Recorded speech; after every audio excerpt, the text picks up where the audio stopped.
ఆహ్వానించినటువంటి సంఘ కాపురి గారికి, ఆశ్రమ గారికి, మీకు అందరికీ కూడా వందనాలు. నేను ఇందాక వచ్చాను ఒక గంట క్రితం.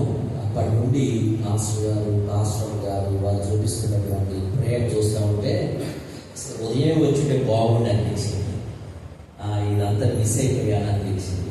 అంత ప్రేమ కలిగినటువంటి కాపురులతో మీరు హాయపడతా ఉన్నందుకు మీకు ఎంతో ధన్యం.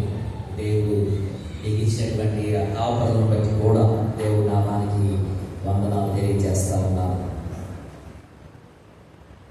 చాలా సందర్భాల్లో మన పరిస్థితులు ఎలాగో ఉంటాయో చెప్పడానికి ఒక చిన్న కథ చెప్పి ముందుకెళ్తాయి.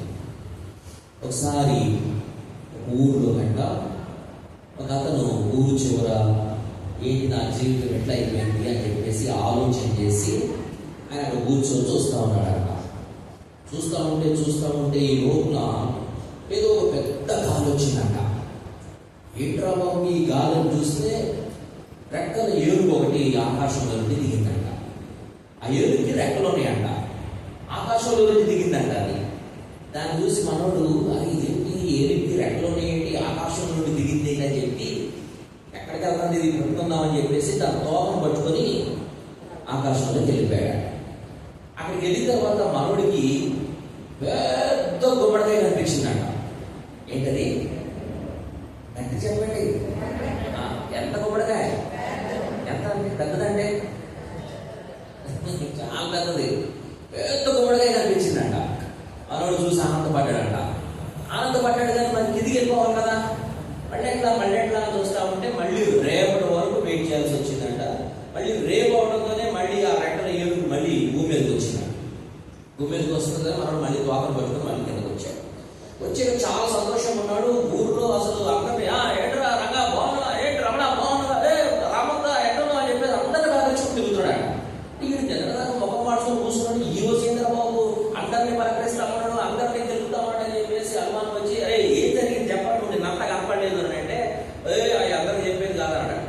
లేదు చెప్పరా అని చెప్పేసి కొంతమంది కొంచెం బలవంతం చేస్తే అందరికి చెప్పను కానీ నువ్వు నా స్నేహితుడు కాబట్టి నీకు ఒక్కడికి చెప్తా అని చెప్పేసి ఒకటి పక్కకు తీసుకుని వెళ్ళి నేను అక్కడ కూర్చున్నారా, ఆకాశంలో నుండి ఒక పెద్ద రెక్కలేవు వచ్చింది, ఇదేంటి అని చెప్పేసి దాని తోకను పట్టుకుని వెళ్ళాను. అక్కడికెళ్తేనేమో పెద్ద గుమ్మడికాయ కనిపించింది అని చెప్తే అవునా ఎంత పెద్ద గుమ్మడికాయ అంటే ఈయన ఎంత పెద్ద గుమ్మడికాయ అన్నాడు. ఇది చెప్తా ఉంటే ఒకరికే చెప్పాడు కానీ చెట్టు చాటు నుండి చాలా మంది అన్నారట. నీకు కావాలంటే రేపు నేను చూపిస్తానట. ఈ లోపల రేపు కూడా ఏమొచ్చింది, మళ్ళీ రెక్కల ఏనుగు వచ్చింది. ఆ ఏనుగు వచ్చింది, వచ్చేసింది మనం తోకం పట్టుకుంటా అని చెప్పేసి అంటుందనే ఆడు తోకం పట్టుకున్నాడంట. వాడి కాళ్ళు ఈడు పట్టుకున్నాడు, ఈడు కాళ్ళు ఆడు పట్టుకున్నాడు, ఈడు కాళ్ళు ఆడు పట్టుకున్నాడు, ఊరు మొత్తం పట్టుకున్నారంట. ఇది పోతా ఉంది అందరూ అడుగుతా ఉన్నారు, మనం ఎక్కడ పోతున్నాం, దేనికి పోతున్నాం అంటే పెద్ద గుమ్మడికాయ అంటే ఎంత పెద్ద గుమ్మడికాయ అంటే మాకు తెలియదు అనుకుంటూ చెప్పుకుంటున్నారు. పోతా ఉంటే ఇక మధ్యలో ఈ వార్త ఈ క్వశ్చన్ ఎక్కడికి పోయిందంటే ఫస్ట్ వాడి దగ్గరికి పోయింది. ఎందుకు ఎంత పెద్ద గుమ్మడికాయ అంటే ఆ తోక పట్టుకున్నాడు, ఎంత పెద్ద గుమ్మడికాయ అన్నాడు. ఏం జరిగింది చెప్పండి? అందరి కింద పడిపోయాడు.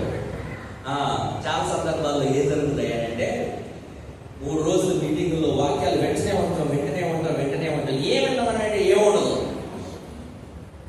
అంతా కింద పడిపోయినట్టు.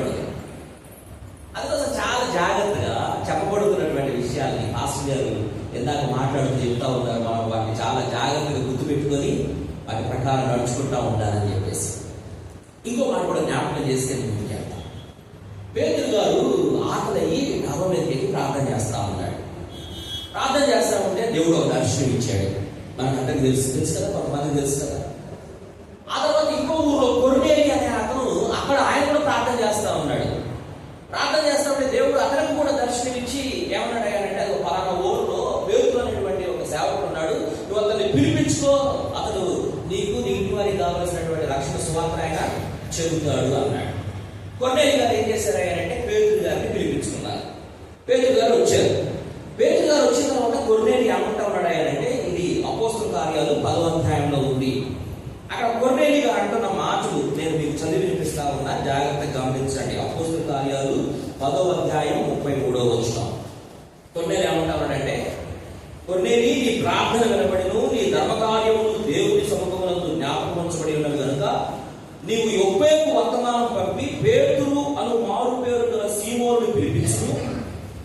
సముద్రపు తెరనున్న చర్మకారుడైన సీమోను ఇంట దిగి ఉన్నాడని నాతో చెప్పాను. వెంటనే నిన్ను పిలిపించితిని, నీవు వచ్చినది మంచిది. ప్రభువు నీకు ఆజ్ఞాపించినవన్నీ వినుటకై ఇప్పుడు మేమందరము దేవుని ఎదుట ఇక్కడ కూడి ఉన్నామని చెప్పాను. ఇది చాలా ప్రాముఖ్యమైనటువంటి విషయం. మీరందరూ ప్రార్థన చేసి పాస్టర్ గారు పరిశుద్ధాత్మ చేత ప్రేరేపించబడి కొర్నేలి ఎలాగైతే పేతురుని పిలిపించుకున్నాడో మీరు కూడా ఇప్పుడు నన్ను పిలిపించారు. ఇప్పుడు నన్ను పిలిపించినప్పుడు కొర్నేలి లాంటి మీరందరూ కూడా మీరు కలిగి ఉండాల్సినటువంటి భావన ఏంటంటే ఈ భావన. ప్రభు చెప్పాడు, వెంటనే నిన్ను పిలిపించాము, నువ్వు వచ్చింది మంచిది అని చెప్పి ఏమంటాడు ఆయనంటే, ప్రభువు నీకు ఆజ్ఞాపించినవన్నీ అని అంటా ఉన్నాడు. ప్రభువు నీకు ఆజ్ఞాపించినవన్నీ అని అంటావు. అంటే అర్థం ఏంటో తెలుసా? మీరు ఎప్పుడైతే ప్రార్థన చేసి నన్ను పిలిపించుకోవాలని అనుకున్నారో, నన్ను పిలిచారో, ప్రభువా నువ్వు నన్ను అక్కడికి వెళ్ళమంటే ఒకవేళ నేను ఏం చెప్పాలి, నీ ఆజ్ఞ ఏంటి అని నేను కూడా దేవుని దగ్గర మొరపెట్టాలా. ఒకవేళ నేను దేవుని దగ్గర మొరపెట్టకుండా వచ్చి ఇక్కడ నా జ్ఞానంతో మాట్లాడితే ఇక్కడ దేవుడికి భయం లేదు.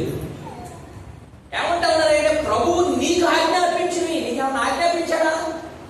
మాకు చెప్పాడు పలానా దగ్గర పేతురున్నాడు పిలిపించుకో అని చెప్పాడు, మరి నీకు చెప్పాడా వెళ్ళమని? నాకు కూడా చెప్పాడు వెళ్ళమని. మరి చెప్తే మాకేం చెప్పమన్నాడు, నీకేమన్నా చెప్పాడా? చెప్పాడు అనాలా. ఒకవేళ నేను అనలేదు అనుకోండి, నేను ప్రార్థనా పూర్వకంగా ఇక్కడ రానంటే నా వల్ల మీకు ఏం ఉపయోగం ఉండదు. ఆ తర్వాత ఏమంటా ఉన్నాయంటే, ప్రభువు నీకు ఆజ్ఞాపించినవన్నీ వినడానికి ఇప్పుడు మేమందరము ఎక్కడ కూర్చున్నాం? దేవుని ఎదుట కూర్చున్నాం. మీ పాస్టర్ గారి ఎదురు కాదు, మాట్లాడబోతున్నటువంటి నా ఎదురు కాదు. మీరు ఎక్కడ కూర్చున్నారు? దేవుని ఎదుట కూర్చున్నారు. ఇది గుర్తుపెట్టుకుందాం. నేను మాట్లాడేంతసేపు కూడా కొర్నేలి ఎలాగైతే పేతురుని పిలిపించుకున్నాడో మీరందరూ కూడా పిలిపించారు. ప్రభువు నాకు కొన్ని విషయాలు ఆజ్ఞాపించాడో అవి నేను మాట్లాడబోతా ఉన్నా. కొన్ని కాదు, అన్ని మాట్లాడమంటా ఉన్నాడు, అన్ని మాట్లాడతా.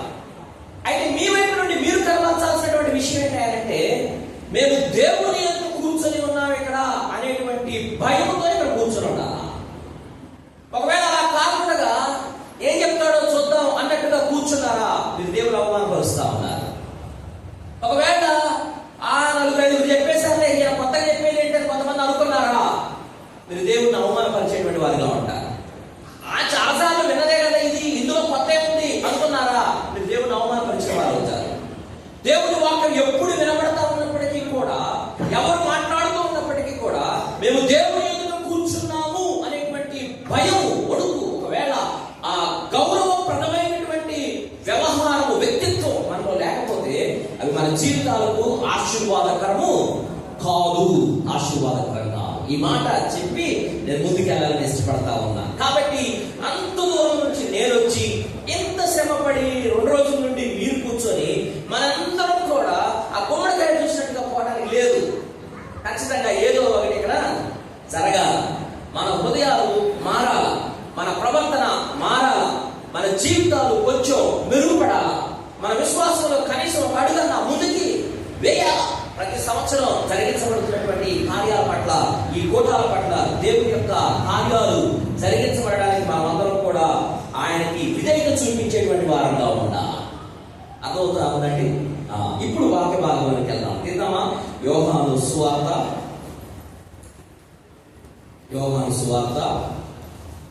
11వ అధ్యాయం.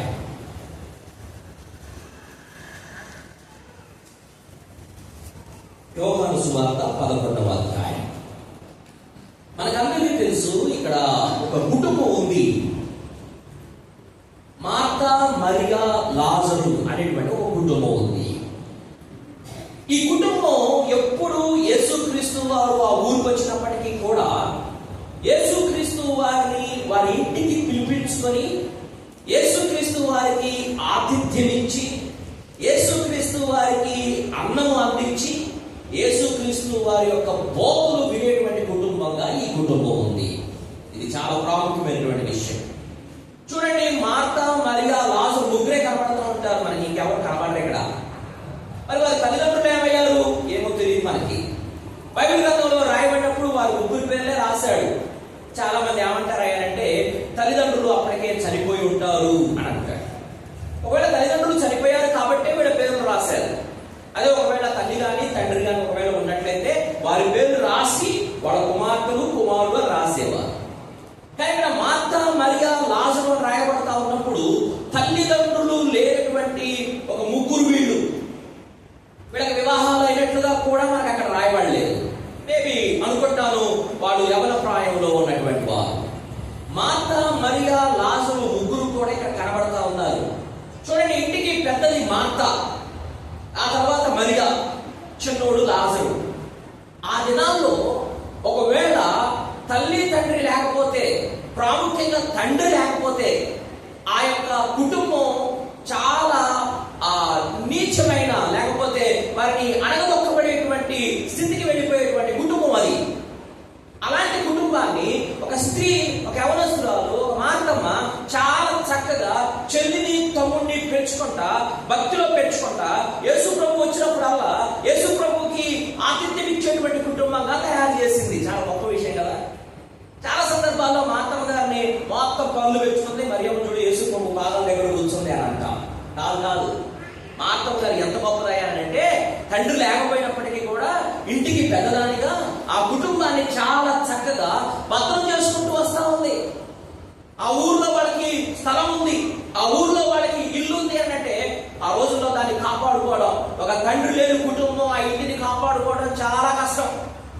కానీ ఆ పరిస్థితుల్లో కూడా, ఆ దినాల్లో కూడా వాళ్ళు ఆ ఇంటిని కాపాడుకున్నారు, ఆ స్థలాన్ని కాపాడుకున్నారు అని అంటే అది ఖచ్చితంగా మార్తమ్మ గారి యొక్క ఆ త్యాగశీలి మనం గమనించాలి. దాన్ని మార్తమ్మ గారి గొప్పతనం అదంతా కూడా. సో ఈ కుటుంబంలో అనుకోకుండా లాజరు గారు చనిపోయారు. మనకందరికి తెలుసు కదా. చనిపోయిన తర్వాత యేసు ప్రభు గారికి కబురు వచ్చింది, అయ్యా లాజరు గారు చనిపోయారు, వ్యాధి వచ్చిందయ్యా, ముందని వ్యాధి వచ్చిందయ్యా అని చెప్పొచ్చింది. ఆ తర్వాత జరిగినటువంటి విషయం మనకు అందరికీ తెలుసు. అక్కడి నుండి ఈ రోజున మన ఆధ్యాత్మిక జీవితానికి కావలసినటువంటి కొన్ని విషయాలు మనం తీసుకోవడానికి ప్రయత్నం చేద్దాం. ప్రార్థన చేద్దాం. మీరందరూ కూడా ప్రార్థన చేయండి, దేవుని వైపు చూడండి, అడగండి, అయ్యా ఈ రోజు మాతో మాట్లాడండి అని అడగండి, మా హృదయాలను సంధించండి అని అడగండి, మాకు అర్థమయ్యేటువంటి రీతిలో మాతో మాట్లాడమని దేవుడు అడుగుతాం. ప్రార్థన చేద్దాం. పరిశుద్ధుడు అయిన మా తండ్రి, ప్రేమ కలిగిన మా దేవ, మీకు వందనాలు స్తోత్రాలు చెల్లిస్తా ఉన్నాం. ఎదుగో మా తండ్రి, ఈ రోజున మీరు మాకు మీ జీవగ్రంథంలో ఇచ్చినటువంటి ఒక కుటుంబం, ఆ కుటుంబంలో జరిగినటువంటి సన్నివేశాలు కొన్ని మాట్లాడుకొని అక్కడి నుండి పాఠాలు తీసుకోవాలని మేము ఇష్టపడతా ఉన్నాం. మీ స్వరాన్ని మాకు వినిపించండి. ఆత్మదేవుడా మా మధ్యలో మీరు సంచరించండి. పరిశుద్ధాత్మ కార్యాన్ని మా హృదయాల్లో జరిగించి మీరే మహిమ పొందమని మమ్మల్ని అందరినీ మీ చేతులకు సమర్పించుకుంటూ యేసు పరిశుద్ధ నామములో అడిగి వేడుకుంటూ ఉన్నాను తండ్రి, ఆమేన్. చూడండి 17వ వచనం. యేసు వచ్చి అది వరకే అతడు 4 దినములు సమాధిలో ఉండెనని తెలుసుకొనెను. బేతనియా యెరూషలేమునకు సమీపమై ఉండెను, దానికి ఇంచుమించు కోసెడు దూరము. కనుక యూదులలో అనేకులు వారి సహోదరుని గూర్చి మార్తను మరియను ఓదార్చుటకై వారి యొద్దకు వచ్చి ఉండిరి అనే మాట మనం చూస్తా ఉన్నాం. తమ్ముడు చనిపోయాడు, 2 ఆడపిల్లలు మిగిలిపోయారు, చాలా దుఃఖంలో ఉన్నారు. యేసుక్రీస్తు దగ్గరికి కబురు పంపారు, ఆయన వస్తే ఏమైనా జరుగుతుందేమోనని. ఆయన రాలేదు. ఆయన వచ్చే లోపులోనే లాజరు చనిపోయాడు, సమాధి చేయబడ్డాడు. 4 దినాలు అయిపోయింది అప్పటికే. ఇంకా 4 దినాలు అయిపోయిన తర్వాత కూడా ఇంకా వీళ్ళు కన్నీరు మున్నీరుగా వీళ్ళు ఏడుస్తూ ఉన్నారు. చాలా దుఃఖం వాళ్ళ హృదయాల్లో ఉంది. అప్పటి వరకు ఆ ఊర్లో సంతోషించేటువంటి కుటుంబం ఏదన్నా ఉందా అంటే ఆ కుటుంబమే. అప్పటి వరకు యేసుక్రీస్తు వస్తే అరే యేసుక్రీస్తు వచ్చాడురా అని వేల మంది ఆయన్ని వెంబడిస్తా ఉంటే ఈయన ఎక్కడికి వెళ్తాడురా ఇప్పుడు అన్నం తినడానికి అంటే మార్తమ్మ గారి ఇంటికి వెళ్తాడు.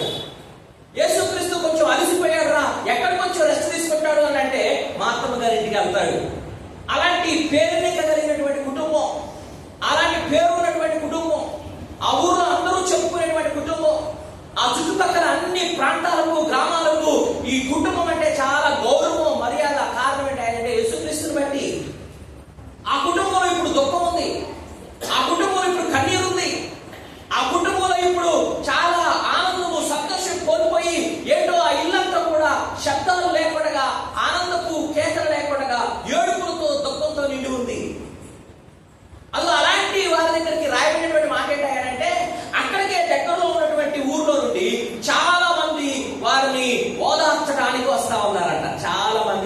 ఓదార్చడానికి వస్తా ఉన్నారంట. చాలా సందర్భాల్లో మన గృహాల్లో కూడా, మన ఇంట్లో కూడా ఎవరైనా దేవుడి సన్నిధిలో చేరినప్పుడు, లేకపోతే మనం ఇంకేదన్నా కారణం చేత దుఃఖంతో ఉన్నప్పుడు, కన్నీటితో ఉన్నప్పుడు, లేకపోతే ఇంకేదైనా నష్టం జరిగినప్పుడు, అప్పుడప్పుడు మన సంఘపు వారో, మన ఊరి వారో, మన బంధువులు, మన స్నేహితులు వచ్చి మనల్ని ఓదార్చడానికి ప్రయత్నం చేస్తూ ఉంటారు కదండి. అలాగే ఇక్కడ కూడా ఓదార్చుతా ఉన్నారు వీళ్ళు. ఎంతమంది వచ్చి ఓదారుస్తా ఉన్నారు? అక్కడ రాయబడినటువంటి మాట చూడండి. అనేకులు వారి సహోదరుని గురించి మార్తను మరియును ఓదార్చుటకై వారి యొద్దకు వచ్చి ఉండిరి. అనేకులు అనేటువంటి మాట. చాలా మంది వస్తూ ఉన్నారు. ఎందుకంటే ఈ కుటుంబం చాలా మందికి తెలిసిన కుటుంబం. ఎందుకంటే ఈ కుటుంబానికి యేసుక్రీస్తుకి ఉన్నటువంటి ఆ స్నేహం చాలా గొప్పది. యేసుక్రీస్తుని బట్టి ఈ కుటుంబాన్ని అనేకులు గుర్తుపట్టేటువంటి వారుగా ఉన్నారు. అంత మాత్రమే కాదు, అక్కడ పండగ దినాలు జరుగుతూ ఉన్నాయి. సంవత్సరానికి 3 సార్లు ఎక్కడెక్కడో ఉన్నటువంటి స్థాయిలో అందరూ కూడా ఆ దినాలకు అక్కడ చేరుకోవాలా. అక్కడికి వచ్చినప్పుడు వాళ్ళకి ఒక వార్త వినబడతా ఉంది. ఏంటి అని అంటే, మీకు తెలుసా యేసుక్రీస్తు ఎప్పుడు ఆ ఊరికి వచ్చినా అక్కడ ఒక ఇంటికి వెళ్తారు కదా, ఆ ఊర్లో లాజరు అనేటువంటి వాడు చనిపోయాడు అంటారంటే, అవునా, ఏ ఇల్లది, ఏ ఊరది అని చెప్పి అలా కూడా అక్కడికి వచ్చినటువంటి వారు ఆ ఇంటికి వెళ్ళి వారిని ఓదారుస్తా ఉన్నారు. అనేకులు ఓదారుస్తా ఉన్నారు. అయితే గమనించండి, వీళ్ళకి అనేకులు వచ్చి ఓదారుస్తూ ఉన్నప్పటికీ కూడా, సమాధి చేయబడి 4 దినాలు అయినప్పటికీ కూడా, ఇంకా మనం తర్వాత వచనాల్లో చూస్తా ఉంటే వాళ్ళు చాలా ఏడుస్తూ ఉన్నట్లుగా మనం చూస్తా ఉన్నాం. చాలా దుఃఖపడుతూ ఉన్నట్లుగా మనం చూస్తా ఉన్నాం. కారణం ఏంటంటే, ఆ వచ్చి ఓదారుస్తున్నటువంటి అనేకుల ఓదార్పు వాళ్ళకి ఓదార్పునివ్వడం లేదు. వాళ్ళకి నిజమైనటువంటి ఓదార్పు, వాళ్ళు కోరుకుంటున్నటువంటి ఓదార్పు ఎక్కడున్నాయా అంటే యేసుక్రీస్తులో ఉంది. వాళ్ళు యేసుక్రీస్తు కబురు పెట్టారు. యేసుక్రీస్తు వస్తాడేమో ఎదురు చూశారు. యేసుక్రీస్తు రాలేదు. ఒక పక్క లాజరుకు వ్యాధి వచ్చింది, ఒక పక్క లాజరుకు రోగం వచ్చింది. చనిపోతాడేమో అనుకొని కబురు పెడితే యేసుక్రీస్తు రాకపోవడం ఇంకా దుఃఖం కలిగించుండొచ్చు వీళ్ళకి కదా. చాలా సందర్భాల్లో మన అవసరంలో ఉన్నప్పుడు ఎవరి దగ్గరికైనా కబురు పంపిస్తే వాళ్ళు పట్టినట్టుగా ఉన్నారనుకోండి, మనకి ఇంకా బాధ కలుగుతుంది, మనకి ఇంకా చాలా నొప్పి కలుగుతుంది, గుండెలో కూర్చున్నట్టుగా ఉంటుంది. కారణం ఏంటంటే, అరే ఇంత నమ్మేమే ఏంటి, నేను రాలేదేంటి అనేటువంటి మాటలు వచ్చేటువంటి అవకాశం ఉంది. అనేకులు ఓదార్చడానికి వస్తా ఉన్నారంట. కానీ వీళ్ళకి నిజమైనటువంటి ఓదార్పు ఎవరి దగ్గర అంటే యేసుక్రీస్తు దగ్గర. మీకు అందరికీ పరిచయమైనటువంటి ఒక విషయం చెప్తా. మన ఇంట్లో ఎవరైనా దేవుడి సన్నిధిలో చేరారనుకోండి, ప్రభువునందు నిద్రించారనుకోండి, మనందరం చుట్టూ కూర్చొని ఏడుస్తూ ఉంటాం. అందరిలో జరిగేది ఇది కొత్త విషయం కాదు. నేనేదో చెప్తా అన్నానని అనుకోమాకండి. మా ఇంట్లో కూడా జరిగిన అందరూ ఏడుస్తూ ఉంటారు చుట్టూ కూర్చొని. మీ ఇంట్లో జరిగినా కానీ అందరూ ఏడుస్తూ ఉంటారు. అయితే ఈ లోపల ఎక్కడుండో పక్కన ఇంకో ఊళ్ళో ఆమె వస్తుంది. ఆమె ఆడంతోనే ఆమె అక్కా కూడా వస్తుంది. ఆమె చూడటంతోనే వీళ్ళేం చేస్తారు అంటే, అమ్మా చూసావమ్మా మీ తమ్ముడు వెళ్ళిపోయాడు అమ్మా అని చెప్పి వీళ్ళు ఏడుస్తూ ఉంటారు. ఏడ్చి ఒక 10 నిమిషాల తర్వాత ఆమె సద్దుమణుకుతుంది, ఈమె సద్దుమణుకుతుంది. ఇక మళ్ళీ ఇద్దరు మంచిగా మాట్లాడుకుంటూ ఉంటారు. ఏంటి అమ్మాయి ఒక్కడే వచ్చినవేంటి, తమ్ముడు చచ్చిపోతే మరి మీ బావగారిని తీసుకురాలేదంటే మళ్ళీ ఈ మాట వస్తుంది. ఇంకో 10 నిమిషాలు అయిపోతాయి. ఇంకో 10 నిమిషాలు అయితే ఇటు ఊరు నుంచి ఇంకొక ఆయన వస్తాడు. చూసిన వారాన్ని ఎవరు ఎక్కడైపోయాడని మళ్ళీ ఏడుస్తారు. ఇట్లా వీళ్ళ దగ్గరికి అనేకులు ఏడవడానికి వస్తా ఉన్నారు, ఓదార్చడానికి వస్తా ఉన్నారు. వీళ్ళు ఏడుస్తూ ఉన్నారు. ఈ లోపల యేసుక్రీస్తు వచ్చాడు. నేను అనుకుంటాను, యేసుక్రీస్తు వచ్చిన తర్వాత కూడా ఇక వీళ్ళు అనుకున్నటువంటి వాడు వచ్చాడు, వీళ్ళు కోరుకున్నటువంటి వాడు వచ్చాడు, వీళ్ళు ఊహించినటువంటి వాడు వచ్చాడు, వీళ్ళు ఎవరికైతే కబురు పంపారో ఆయన వచ్చాడు. కాబట్టి నేను అనుకుంటాను, ఇక బాగా ఏడుపులు పెడవప్పులు బాగా ఎక్కువైపోయి ఉంటాయి. అయితే విషయం ఏంటంటే, వాళ్ళు ఆ కథలో మనకు అర్థమయ్యేది ఏంటంటే, యేసు ప్రభు వచ్చిన తర్వాత వాళ్ళిద్దరు అక్క చెల్లెళ్ళు ఏడుపాకి మాట్లాడుతూ ఉన్నారు. దేవునికి మహిమ కలుగునుగాక. అప్పటిదాకా ఏడ్చినటువంటి వారు ఏం చేస్తా ఉన్నారు అంటే, కొంచెం మాటల్లోకి వచ్చారు. వాళ్ళు మాటలు మాట్లాడుతూ ఉన్నారు. ఎప్పుడైనా గమనించండి, మనకు నిజమైనటువంటి ఆదరణ ఎవరిస్తారు, మనకు నిజమైనటువంటి ఓదార్పు ఎవరిస్తారు, మనకు నిజమైనటువంటి సంతోషం ఎవరిస్తారు, మనకు నిజమైనటువంటి నెమ్మది ఎవరిస్తారు అంటే అది యేసుక్రీస్తు మాత్రమే. చాలా సందర్భాల్లో మీ భర్తను బట్టి మీకు నెమ్మది లేదు. చాలా సందర్భాల్లో మీ కుమారుని బట్టి మీకు నెమ్మది లేదు. చాలా సందర్భాల్లో మీ కుమార్తెను బట్టి మీకు నెమ్మది లేదు. లేకపోతే ఎదురింటి వాడిని బట్టి మీకు నెమ్మది లేదు. చాలా సందర్భాల్లో సంతోషము నెమ్మది మీరు ఎక్కడ కోరుకుంటారంటే భర్తలో కోరుకుంటారు. నా భర్త మారితే చాలమ్మా, నా భర్త మారితే చాలమ్మా. ఆ భర్త మారడం కష్టం. నా కొడుకయ్యా, వాడు ఎంత గొప్పగా చదివించానయ్యా, వాడు కూడా ఇప్పుడు గుండెల మీద తన్నాడయ్యా, వాడు గుండెల మీద తనడానికే నువ్వు ఎదిరికి వేసి. కూతురు నువ్వు ఎంత ప్రేమతో చూస్తా ఉంటావో నీకే తెలియకుండా తను చాటుగా మొబైల్ మాట్లాడుతూ ఉంటది. నువ్వేమో భర్తలో నెమ్మది కోరుకుంటా ఉంటావు, కుమారుల్లో సంతోషం కోరుకుంటా ఉంటావు, కుమార్తెలో సంతోషం కోరుకుంటా ఉంటావు. మనుషుల్లో నువ్వు ఎప్పుడు సంతోషం నెమ్మది కోరుకున్నా అది నీకు తాత్కాలికమే కానీ నీకు సంపూర్ణమైనటువంటి నెమ్మది, సంపూర్ణమైనటువంటి సంతోషం ఎక్కడ అంటే అది యేసుక్రీస్తులో మాత్రమే. చాలా సందర్భాల్లో యేసుక్రీస్తును మనం పక్కన పెట్టి మనుషుల్లో మనం నెమ్మది కోరుకుంటా ఉంటాం, లేకపోతే మనకు ఉన్నటువంటి ఆస్తుపాస్తుల్లో నెమ్మది కోరుకుంటా ఉంటాం. పోతే పోయాడే, ఒక అరపడ ఉంచిపోయాడే అని అనుకుంటామా? మనం ఎప్పుడు కూడా మన భాష, మన ఆలోచనలు అలా ఉంటాయి.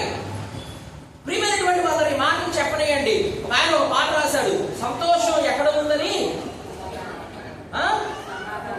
సమాధానం అక్కడ ఉందా? ఏం పాట అన్నది? సంతోషం ఎక్కడ ఉందని సమాధానం నాకు దొరికేనని.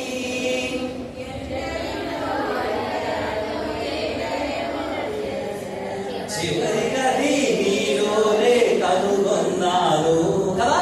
సంతోషం, సమాధానం మనం ఎక్కడుందని చెప్పేసి ఎక్కడెక్కడో వెతుకుతా ఉంటాం, ఎక్కడెక్కడో వెతుకుతా ఉంటాం. అనేకులు ఓదార్చడానికి వస్తా ఉన్నారట, అనేకులు ఓదార్చడానికి వస్తా ఉన్నారు. 4 దినాలు అయిపోయింది, ఇంకా వస్తా ఉన్నారు, ఇంకా వస్తా ఉన్నారు. కానీ వాళ్ళలో దుఃఖమే ఉంది. కానీ ప్రభు ఎప్పుడైతే వచ్చాడో కూర్చున్న వారు నిలుచున్నట్లుగా చూస్తా ఉన్నాం, అప్పటి వరకు ఏడ్చినటువంటి వారు మాట్లాడుతున్నట్లుగా చూస్తా ఉన్నాం. ఎప్పుడైతే మీకు కూడా ఒకవేళ మన ఇంట్లో ఏదైనా అనర్థం జరిగినప్పుడు, ఎవరైనా ప్రభువునందు నిద్రించినప్పుడు చాలా మంది వస్తా ఉంటారు, మీరు వాళ్ళతో కలిసి ఏడుస్తూ ఉంటారు. కానీ ఒక వ్యక్తి ఎవరో ఉంటారు, మీ హృదయానికి దగ్గరైనటువంటి వ్యక్తి ఎవరో ఒకరు ఉంటారు, మిమ్మల్ని బాగా పట్టించుకునేటువంటి వాళ్ళు రావడంతోనే మీకు చాలా నెమ్మది వస్తుంది. అందరూ వెళ్ళిపోతా ఉంటే సరేనమ్మా ఎల్లురా అంటారు. కానీ ఆ వ్యక్తి వచ్చి మరి నేను వెళ్ళొస్తానంటే నువ్వు కూడా వెళ్ళిపోతావా, ఒక 2 రోజులు ఉండరాదు అని అంటారు. ఆ వ్యక్తి ఎవరో తెలుసా? నీకు నెమ్మదినిచ్చేటువంటి వ్యక్తి. ఒకవేళ ఆ వ్యక్తి లేడా, నీకు పరిపూర్ణమైనటువంటి నెమ్మది ఇచ్చేది ఎవరు, సంతోషం ఇచ్చేది ఎవరు, సమాధానం ఇచ్చేది ఎవరు అంటే యేసుక్రీస్తు. సో కాబట్టి మనకు సంతోషం మన భక్తుల్లో దొరకాలి అంటే దొరకదు. ఎందుకు? మనం అందరం కూడా పాప స్వభావంతో ఉన్నాం. మనమందరం కూడా ఎప్పటికప్పుడు దేవునికి వ్యతిరేకమైనటువంటి పనులు చేయడానికే ఉంటాం మనం. అలాంటి వాళ్ళలో మనకు నెమ్మది ఎక్కడ దొరుకుతుంది? కన్నీరు ఉన్నీరుగా ఏడ్చి ప్రార్థన చేస్తా ఉంటాం ఇక్కడ కుమారుడు గురించి, కుమార్తె గురించి. నెమ్మది ఉండదు. మీకోసం ఒకవేళ కాపురులు ప్రార్థన చేయాలంటే కూడా మేము కూడా చూసి ఏమంటామో తెలుసా? అయ్యా రాములమ్మయ్యా, కుమారుడు కోసం ఎన్ని సంవత్సరాలుగా కన్నీరు కారుస్తున్నాయి, ఇంకా కారుస్తూనే ఉండదు. మనం నెమ్మది, మనం సంతోషం మనుషుల్లో వెతికితే దొరకదు. మనం నెమ్మది, మన సంతోషం ఎక్కడ అంటే యేసుక్రీస్తులో. యేసుక్రీస్తుని వెంబడించడంలో, యేసుక్రీస్తు యొక్క అడుగుజాడల్లో వెళ్ళడంలో, యేసుక్రీస్తు యొక్క బోధలు విని వాటి ప్రకారం మన జీవితంలో చేయడంలో, యేసుక్రీస్తు లాగానే నేను ఉండాలి అన్నట్లుగా నేను వెళ్ళడంలో. ఒక ఇక్కడనే పరిచర్య చేసేటువంటి ఒక గుంపు ఉంది. వాళ్ళ పరిచర్య ఏంటయ్యానంటే, ఏదైనా ఇంకా సువార్త అందబడినటువంటి ప్రదేశానికి వెళ్ళి, అది కోయ ప్రాంతాలు ఎన్నుకుంటారు వాళ్ళు, అటవీ ప్రాంతాలు ఎన్నుకుంటారు వాళ్ళు. అక్కడికి వెళ్ళి అక్కడ ఉన్నటువంటి వారితో కలిసిపోయి అక్కడ ఒక ఇల్లు కట్టుకొని పాకేసుకొని వాళ్ళ భాష నేర్చుకొని వాళ్ళ భాషకు లిపి ఏర్పాటు చేసి ఆ లిపిలో బైబిల్ గ్రంథంలో ఉన్న నూతన నిబంధన గ్రంథాన్ని రాసి వాళ్ళకి సువార్త చెప్పి అప్పుడు సంఘం కట్టాలా. అలాంటి పరిచర్య చేసేటువంటి ఒక బృందం ఉంది. వాళ్ళు ఏం చేశారంటే, ఒక ఆయన్ని అట్లనే ఒక అటవీ ప్రాంతానికి, ఒక కోయ ప్రాంతానికి ఒక సేవకుడిని పంపించారు. అయ్యా నువ్వు వెళ్ళి ఆ ప్రాంతంలో ఇక వాళ్ళ భాష నేర్చుకొని వాళ్ళకి లిపి తయారు చేసి, వాళ్ళకి భాషకు అక్షరాలు తయారు చేసి బైబిల్ గ్రంథాన్ని వాళ్ళ భాషలో చెప్పి యేసుక్రీస్తు గురించి చెప్పి సంఘాన్ని నువ్వు కట్టాలా అని ఒక సహోదరుడిని పంపించారు. ఆ సహోదరుడు వెళ్ళాడంట. అక్కడికి వెళ్ళి పాస్టర్ గారు పాస్టర్మ అక్కడ ఒక చిన్న స్థలం చూసుకొని అక్కడ పాకేసుకుంటా ఉంటే అందరూ వచ్చి చూస్తా ఉన్నారు. ఎవరు వీళ్ళు కొత్తగా మా ఊరికి వచ్చారని చూస్తా ఉన్నారు. ఆ తర్వాత చిన్నగా కూరగాయలు పండించి ఆ కూరగాయలు వాళ్ళకి ఒక్కొక్కరికి ఇచ్చుకుంటా సంబంధ బాంధవ్యాలు పెంచుకుంటా వాళ్ళ భాష ఏంటో గమనిస్తా ఉన్నారు. ఆ భాషను వీళ్ళు నేర్చుకొని ఆ భాషకు లిపి రాయడానికి ప్రయత్నం చేస్తా ఉన్నారు. అక్షరాలు రాయడానికి ప్రయత్నం చేస్తా ఉన్నారు. ప్రభువు గురించి చెప్పడానికి ప్రయత్నం చేస్తా ఉన్నారు. కానీ 6 నెలలు అయిపోయింది, సంవత్సరం అయిపోయింది, ఏ మాత్రం కూడా చెప్పలేకపోయారు. పాస్టమ్మ గారికి కొంచెం బాధ కలిగింది. ఏంటి సంవత్సరం నుంచి పనిచేస్తా ఉన్నాం, ఒక్కడు కూడా మారు మనసు పొందలేదే, ఒక్కడు కూడా ప్రభువు నమ్ముకోలేదే అనుకున్నారంట. ఉత్తరం రాశారు. అయ్యా, మేము సంవత్సరం నుండి కష్టపడతా ఉన్నాం, మీరు మమ్మల్ని నమ్మి పంపించారు, కానీ ఇక్కడ ఎవరు కూడా నమ్ముకోవడం లేదు, ప్రభు అంటే ఇష్టపడటం లేదు, ఇది మాకు కాదు, నాకు చేత కాదు అనిపిస్తా ఉంది, మేము వచ్చేస్తాం, మమ్మల్ని వేరే ఊరికి పంపించండి, ఇంకా ఎవరినైనా మాకన్నా సామర్థ్యం కలిగినటువంటి ఒక అతన్ని ఇక్కడ పంపించండి అని అంటే, సరే వెనక్కి వచ్చేయండి అన్నారంట. వీళ్ళు వెనక్కి వచ్చేసారు. వీళ్ళు ఏం చేశారు అంటే ఇంకొక వ్యక్తిని ఆ ఊరికి పంపించారు. ఆయన గారు కూడా తాను తన భార్య ఇద్దరు పాస్టర్ గారు పాస్టర్మ అక్కడికి వెళ్ళి అంతకుముందు పాస్టర్ గారు పాస్టర్మ కట్టుకున్న ఇల్లు చూశారు. అక్కడే వాళ్ళు కూడా ఉంటా ఉన్నారు. వాళ్ళు చాలా త్వరగా వీళ్ళ భాష నేర్చుకున్నారు, అక్షరాలు రాశారు, బైబిల్ని తెలుగులోకి వాళ్ళ భాషలోకి తీసుకొని వచ్చి చెప్తా ఉన్నారు యేసుక్రీస్తు గురించి వాళ్ళ భాషలో. అయితే ఒక్కొక్క భాషలో ఒక్కొక్క కథ చెప్తా ఉన్నారు. యేసు ప్రభు ఎలాంటి తెలుసా అని చెప్పి వాళ్ళ భాషలో ఒక్కొక్క కథ చెప్తా ఉన్నారు. ఒక్కొక్క కథ చెప్పినప్పుడల్లా కూడా వీళ్ళందరూ ఒకళ్ళు చూసుకుంటా ఉన్నారు. చూసుకుంటా ఉంటే ఈ పాస్టర్ గారు కూడా అనుమానం వచ్చింది. ఏంటి నేను చెప్పేది కూడా వీళ్ళకి అర్థం కావట్లేదా అని అనుకున్నారంట. చూస్తే ఏంటి మీరందరూ కూడా ఒకరికొకరు చూసుకుంటా ఉన్నారు, నేను యేసు ప్రభు గురించి చెప్తా ఉంటే అని అంటే, యేసు ప్రభు చనిపోయాడా అన్నారంట వాళ్ళు. అవును, ఆయన చనిపోయాడు, కానీ తిరిగి లేచాడు, ఆయన పైకి వెళ్ళిపోయాడు, మళ్ళీ వస్తాడు అని చెప్తా ఉంటే, లేదు నువ్వు అబద్ధం చెబుతా ఉన్నావు, ఆయన చనిపోవడం ఏంటి, మొన్నటిదాకా మా దగ్గరే ఉన్నాడు అన్నాడు. ఎవరు మీ దగ్గర ఉందా మొన్నటిదాకా అంటే, యేసు ప్రభు ఇప్పుడు నువ్వు చెప్తున్న కథలన్నీ కూడా మా దగ్గర ఉన్నాడు ఆయన అన్నాడు. ఎవరాయన? ఇంతకు ముందున్న సేవకుడు. యేసు ప్రభువులో నువ్వు నెమ్మది ఎప్పుడు పొందుకుంటావో తెలుసా? యేసు ప్రభువులో నువ్వు సంతోషం ఎప్పుడు కలిగి ఉంటావో తెలుసా? యేసు ప్రభువులో నువ్వు సమాధానం ఎప్పుడు కలిగి ఉన్నావు అని ప్రజలు నిన్ను చూసి నమ్ముతారో తెలుసా? నువ్వు యేసు ప్రభువులాగా ఈ లోకంలో ఉన్నప్పుడు, నీ మాటలు అలాగ ఉన్నప్పుడు, నీ ప్రవర్తన అలాగ ఉన్నప్పుడు. అంతేగాని మీరిద్దరు మాట్లాడుకుంటా ఉన్నారు, ఇంకొక ఆమె మీ దగ్గరకు వచ్చింది, మంచిగా తయారై వచ్చింది, దూరం నుండి చూశారు, ఎవరే అని అనుకున్నారు, ఏమో కొంచెం ఆలోస్తలేదే అనుకున్నారు. ఇంకొంచెం దగ్గర ఉంటే అరే మన రుక్మిణి కదా, మన రుక్మిణి అనుకున్నారు.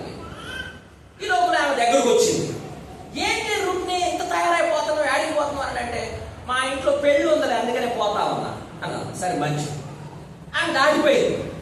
ఆమెతో అన్నారు, చీర భలే ఉందమ్మాయా అన్నారు. ఆమె దాటిపోయిన తర్వాత ఏమన్నా తెలుసా, ఈ ఖరీదానికి ఎర్రచీర అవసరం అంటవా అన్నారు. ఎవరు? మీరే. నేను బయట లోకం గురించి మాట్లాడతాను, క్రైస్తవుల గురించి మాట్లాడతా ఉన్నా. మీరు మీ మాటల్లో సరిగా లేకుండా, మీరు పొలం దగ్గర మీ మాటల్లో సరిగా లేకుండా, మీరు అక్కడక్కడ కూర్చున్నప్పుడు మీ మాటలు సరిగా లేకుండా, చూసినావా అని వాడు చూసినావా, వాడు నత్తుడు పోతున్న చూసినావా అని మగాళ్ళ గురించి చాలా తక్కువ చేసి మాట్లాడేటువంటి మీ ముచ్చట్లు ఉంటాయి చూసారా, చూసినప్పుడు లేని మగతనం అని మాట్లాడుతూ ఉంటారు చూసారా. ఇది క్రైస్తవ్యం కాదు కదా. మీరు క్రీస్తు అడుగుతాడో ఎలా ఉన్నట్లు క్రైస్తవులని పిలుచుకుంటా ఉన్నారేమో మీరు. కానీ మాటలు మారకుండా, చేతలు మారకుండా, మీ సంభాషణలు మారకుండా, మీ ఇళ్ళ దగ్గర లేకపోతే మీ కుటుంబాల్లో మీ బంధువుల్లో ఏదైనా గొడవలు వచ్చినప్పుడు ఆ గొడవల్లో మీరు సద్దు వెడగించాల్సింది పోయి, ఇద్దరికి సర్ది చెప్పాల్సింది పోయి, ఒక ఆమెను పక్కన తీసుకొని వచ్చి నువ్వు వేసుకోవే నేను చూస్తా అన్నారనుకోండి, దాన్ని క్రైస్తవ్యం అంటారా? అందరూ ఏమాత్రం కూడా అందరూ.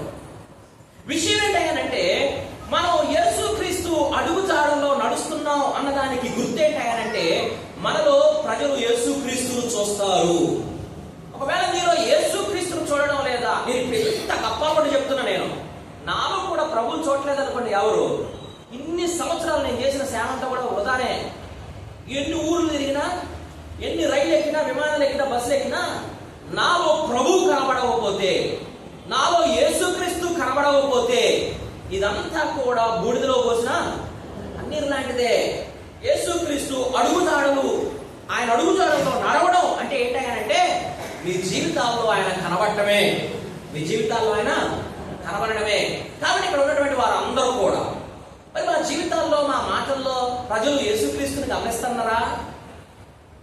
అమ్మా ఏంటి అసలు నీ మాటలు మారిపోయినాయేంటి? ఏంటి అసలు నీ ప్రవర్తన అంతా మారిపోయిందేంటి? ఏంటి ఇంతకు ముందు ఒకవేళ నేను ఒక్క మాట అంటే ఒత్తువేరు కూడా అన్నట్టారని చెప్పేసి 10 మాటలు ఎక్కువ మాట్లాడేదాన్ని కదా, ఇప్పుడేంటి తలదించుకొని వెళ్ళిపోతా ఉన్నావు అని ఒకవేళ నీ గురించి ఎవరైనా చెప్పడం లేదా? మీరు ఆలోచించాలా? అయ్యా మీరు కూడా ఆలోచించాలా? ఒకవేళ ఈ రోజుల్లో ఇది అందరికీ చాలా సులభం అయిపోయింది కదా, పురుషులందరికీ. అలాగే ఇంటర్నెట్ కూడా చాలా చీప్ వచ్చేస్తా ఉంది. వాళ్ళు కూడా ఏం చేస్తా ఉన్నారు అంటే 10 గంటల తర్వాత ఏం చేయాలో అర్థం కాక ఈ ఫోన్ పెట్టుకొని అందరూ చెప్తా ఉంటారు, పైకి ఇట్లా అంటా ఉంటారు, ఇట్లా అంటారు. వాళ్ళకి తెలుసు వాళ్ళు ఏం చూస్తా ఉన్నారు అక్కడ. నువ్వు ఫోన్లో నువ్వు చూసేది నీకు బాగా తెలుసు, నువ్వు వినేది నీకు బాగా తెలుసు, నువ్వు ఎక్కడ ఆగిపోతా ఉన్నావు అది నీకు బాగా తెలుసు. ఇవన్నీ పెట్టుకొని యేసుక్రీస్తు అడుగుజాడలు అని అంటే కాదు.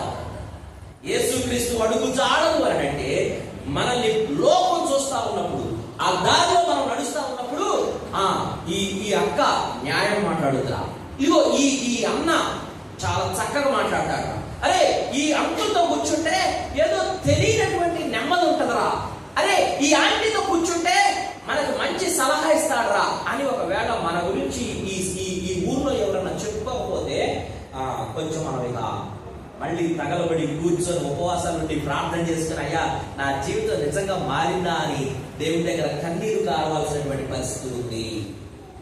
యేసుక్రీస్తు అడుగుజాడలో నడవడం అని అంటే ఆయన మన జీవితాల్లో కనబడమే, ఆయన మన జీవితాల్లో కనబడమే. చూడండి అక్కడ రాయబడినటువంటి మాటలు చూడండి. తర్వాత మార్త దగ్గరికి యేసు ప్రభు వచ్చి మాట్లాడుతూ ఉన్నాడు, సంభాషణ జరుగుతూ ఉంది. ఆ తర్వాత మార్త మరియ దగ్గరకు వెళ్ళి, మరియా యేసు ప్రభు వచ్చాడు నేను పిలుస్తా ఉన్నాడు రహస్యంగా చెప్పడం మనం చూస్తా ఉన్నాం. 29వ వచనంలో ఆమె విని త్వరగా లేచి ఆయన యొద్దకు వచ్చెను అనేటువంటి మాట చూస్తా ఉన్నాం.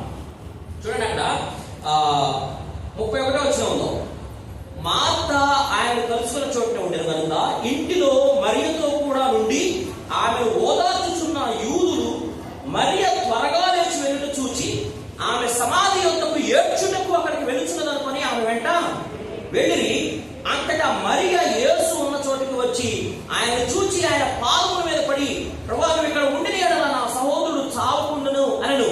ఆమె ఏడ్చుటయు ఆమెతో కూడా వచ్చిన యూదులు ఏడ్చుటయు అని అంటా ఉన్నాడు. ఆమె ఏడ్చుటయు ఆమెతో కూడా వచ్చిన యూదులు అంటే ఎంత ఏడ్చుంటే ఆమె పక్కన వచ్చినటువంటి వాళ్ళు కూడా ఏడ్చుంటారు.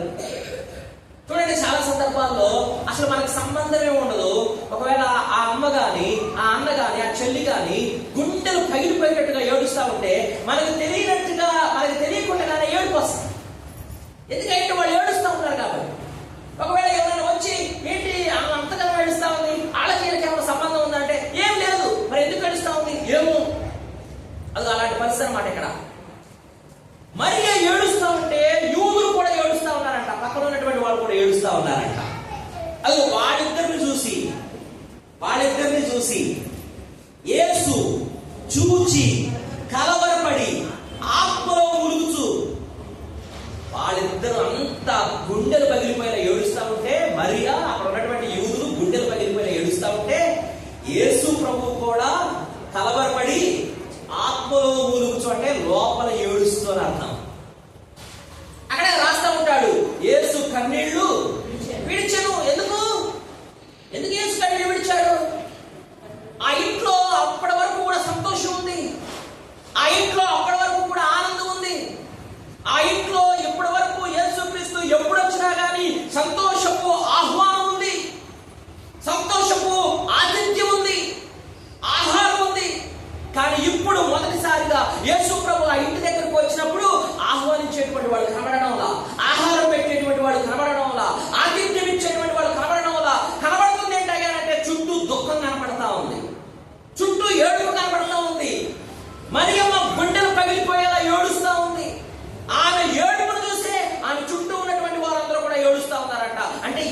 ఏడ్చుండొచ్చు, ఎంత ఏడ్చుండొచ్చు. అంత గుండెలు పగిలిపోయేటువంటి ఏడుపును చూసి యేసు ప్రభు కూడా కన్నీళ్లు విడిచాడంట, కలవరపడ్డాడంట. ఆత్మలో మూలుగుచూ ఆయన కలవరపడి ఆయన ఏడ్చినట్లుగా ఇక్కడ బైబిల్ గ్రంథంలో రాయబడింది. ఎందుకో తెలుసా? అక్కడ మాత్రమే కాదు, యేసు ప్రభు మళ్ళా అలాగే ఏడ్చినట్లుగా కింద రాస్తా ఉంటాడు చూడండి. 37వ వచనంలో వారిలో కొందరు ఆ గుడ్డివాని కన్నులు తెరిచిన ఈయన ఇతనిని చావకుండా చేయలేడా? ఆ గుడ్డివాని కన్నులు తెరిచిన ఈయన అని అంటా ఉన్నాడు. ప్రియమైనటువంటి వాళ్ళ ఈ మాటలు గమనించండి. యేసు ప్రభు అక్కడ కూడా రాయబడినటువంటి మాట, యేసు మరలా తనలో మురుగుచు. యేసు మరలా అంటే మరొకసారి, అంతకుముందు ఒకసారి ఆత్మలో ఆయన మూలిగాడు, ఏడ్చాడు. ఎప్పుడు అని అంటే మరియమ్మ ఏడుపు చూసి, యూదుల ఏడుపు చూసి. ఆ తర్వాత మరలా ఆయన ఆత్మలో మూలిగాడు, ఆత్మలో ఏడ్చాడు. ఆయన లోపల ఏడ్చాడు. ఎందుకో తెలుసా? అక్కడ ఉన్నటువంటి వారు అనుకున్నటువంటి మాటలు చూసి. ఏంటి ఆ మాటలు? ఆ గుడ్డివాని కన్నులు తెరిచిన ఈయన ఇతనిని సమాధికి వెళ్లకుండా చేయలేడా? అంటే వాస్తవంగా మనకి ఇక్కడ రాబడినప్పుడు చాలా చక్కగా రాశారు. కానీ అది చెప్పుకునేటప్పుడు ఎలా చెప్పుకోవాలంటే, వచ్చాడండి 4 రోజులకి. వీళ్ళు వచ్చినప్పుడల్లా అన్నం పెట్టారు ఆయనకి. చూస్తున్నాను. ఆయన వచ్చినప్పుడల్లా లోపల తీసుకుపోయి కూర్చోబెట్టారు. చచ్చిపోయిన తర్వాత వచ్చిండు. ఆ గుడ్డోడు చెప్పు కళ్ళు ఇచ్చాడు. ఈయనకి తాగకుండా దీన్ని ఏమంటారు? వనగడం అంటారు. దీన్ని ఏమంటారు? సనగడం అంటారు. దీన్ని ఏమంటారు అంటే చాటున మాట్లాడటం అని అంటారు. యేసు ప్రభు మరణం ఉన్నటువంటి ఇంటిలో ఆ మరణాన్ని బట్టి గుండెలు పగిలిపోయి ఏడ్చిన మరియమ్మను చూసి, ఏడ్చిన యూదులను చూసి ఏడ్చాడు. దానికి కారణం కనబడుతున్నటువంటి మరణం కనబడుతూ ఉన్నప్పుడు యేసు ప్రభు ఏడ్చాడు. యేసు ప్రభు రెండోసారి ఏడ్చాడు. కారణం ఏంటో తెలుసా? పక్కన ఉన్నటువంటి వారు గొడుక్కున్నప్పుడు, సడుక్కున్నప్పుడు. ఇప్పుడు ఈ మాటలు చెప్పనేయండి. గొడుక్కుంటా ఉన్నారా? సడుక్కుంటా ఉన్నారా? గొడుక్కొని సడుక్కునేటువంటి విషయాలు జీవితాల్లో ఉన్నాయా? ఇక్కడే ఆనందంలోనే ఉంటాయి గొడుగుళ్ళు, సడుకుళ్ళు అన్నీ కూడా. ఆశ చూసిన ఎప్పుడు చూడు వెంకటేశ్వర చూసిన పాఠమాచారికి అన్న నిలబడే చేసేదంతా మేము, దండలేసుకునేదేమో వాళ్ళు. చూసినవా పాస్టర్ గారికి మనం కనపడం, ఎప్పుడు వాళ్ళే కనపడతారు.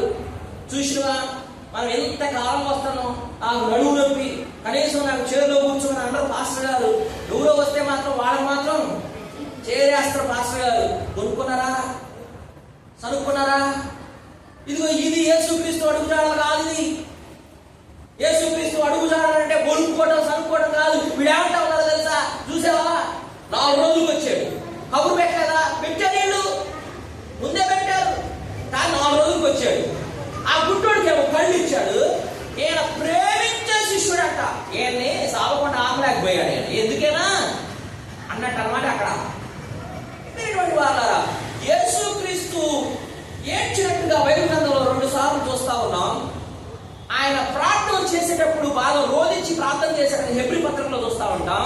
ఆయన ఏడ్చిన 2 సందర్భాలు ఏంటంటే, మరణాన్ని చూసి ఏడ్చాడు, ప్రజలు గొనుక్కోవడం చూసి ఏడ్చాడు. మరణానికి కారణం పాపం.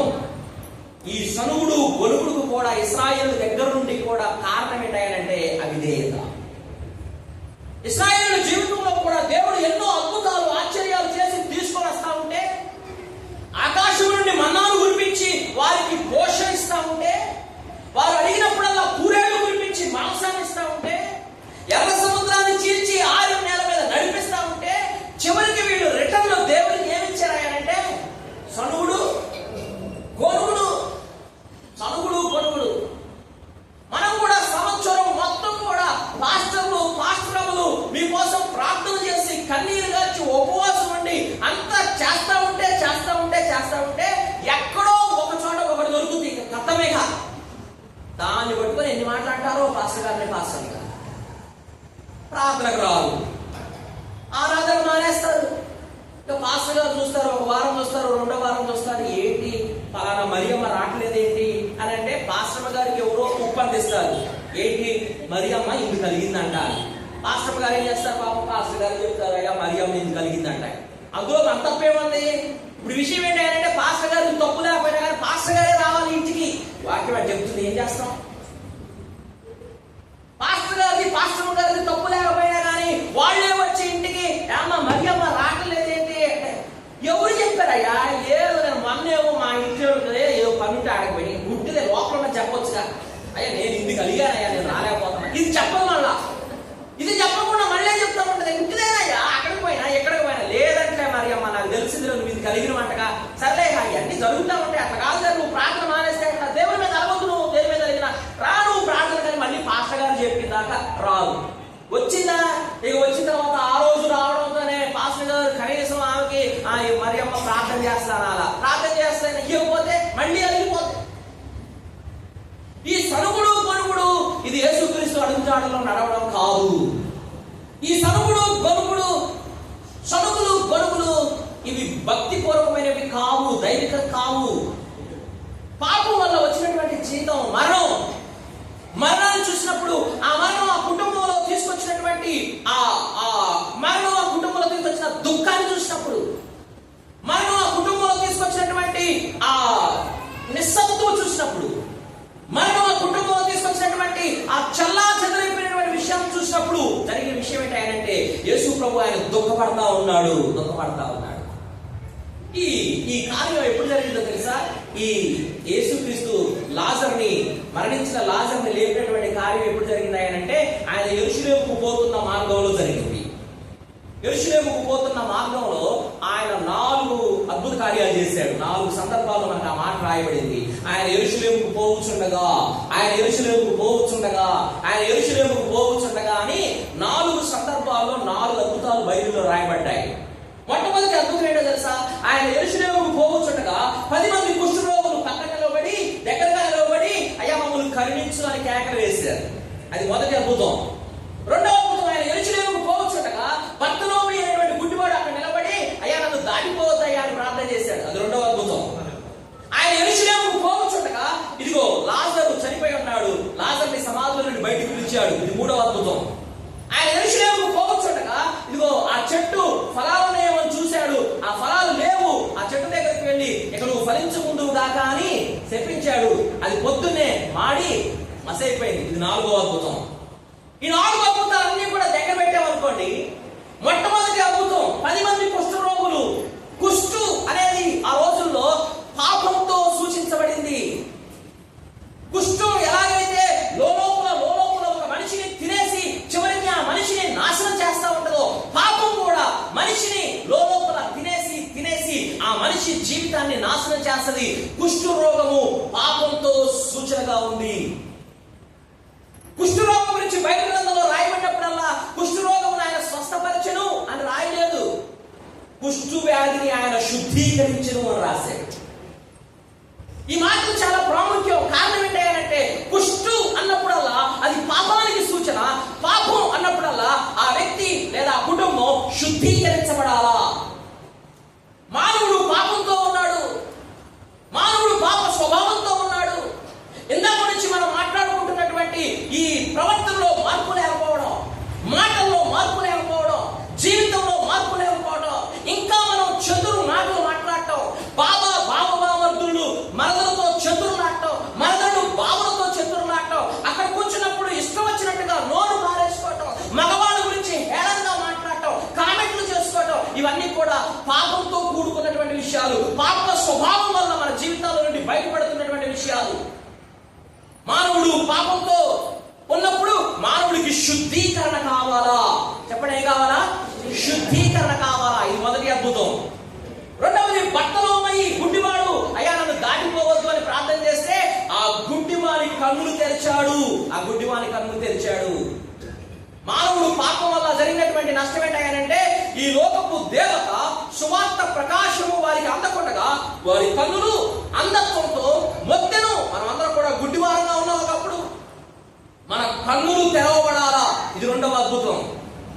మూడవది, శుద్ధీకరించబడడానికి ఏం జరగాలనంటే కన్నులు తెరవబడాలా. కన్నులు తెరవబడినటువంటి వారికి ఏం జరగాలి అంటే చనిపోయినటువంటి వాడు సమాధిలో నుండి బయటకు రావాలా. అనగా మరణంలో నుండి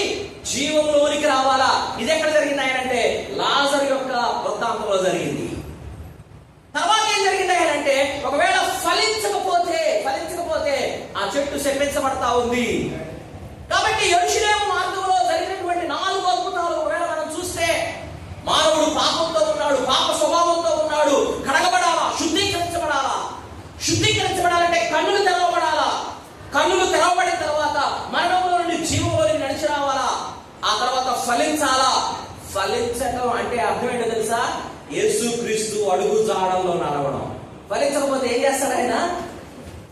ఇకను నువ్వు ఫలింపకుందువుగాక అని అంటాడు. మేమందరం కూడా ఈ మధ్య ఏమంటా ఉన్నాం అంటే, దేవుడు నిన్ను ఆశీర్వదించుగాక అంటే మీరందరూ ఏమంటారు? ఆమేన్. యేసు ప్రభు ఏమన్నాడు తెలుసా? నువ్వు ఫలింపకుందువుగాక అంటాడు. యేసు ప్రభు ఈ మధ్య గాక అనేవాళ్ళు ఎక్కువైపోయారు. ఒకవేళ ఇది ఎక్కడ ఉందరా బాబు, యేసు ప్రభు ఎప్పుడన్నా అన్నాడా అంటే అన్నాడు, ఒకసారి అన్నాడు. ఆయన ఎప్పుడు అన్నాడు తెలుసా? ఫలింపకుందువు గాక అన్నాడు. ఒకవేళ ఇప్పుడు మనం యేసు ప్రభువును ఫాలో కావాలంటే నువ్వు నశించుదువు ఆమె అంటారా మీరు? మేము ఒకవేళ మీరు ఏమన్నా అనుకుంటారని మేము అనకపోవచ్చు. నువ్వు ఇక ఫలింపకుందువు గాక. కానీ ప్రతి ఆదివారం నిలబడి ప్రభు అంటా ఉన్నాడు జాగ్రత్త. నువ్వు ఫలించకపోతే ప్రభు అనే మాట అదే. ఆయన కోరుకున్నప్పుడు నీలో ఫలము కనబడకపోతే ఆయన మానే మాట అదే. ఫలానా వ్యక్తి మారాలి అని అంటే ఆ దారిలో ఆ రమణం ఉంది. ఆ రమణం ఫలం చూసి ఆ వ్యక్తి మారుతాడని ప్రభు చూస్తా ఉన్నాడు. ఈ సంవత్సరం చూశాడు, వచ్చే సంవత్సరం చూశాడు, ఆపై సంవత్సరం చూశాడు. ఈ రమణమ్మ మారడం లేదు, ఆ వ్యక్తి మారడం లేదు. కారణం ఏంటి? ఫలించట్లా. స్త్రీలే కనబడతా ఉన్నారు, పురుషులు ఎందుకు కనబడరు? పురుషులు ఎప్పుడు కనబడతారు చెప్పండి? క్రిస్మస్ కనబడతారు.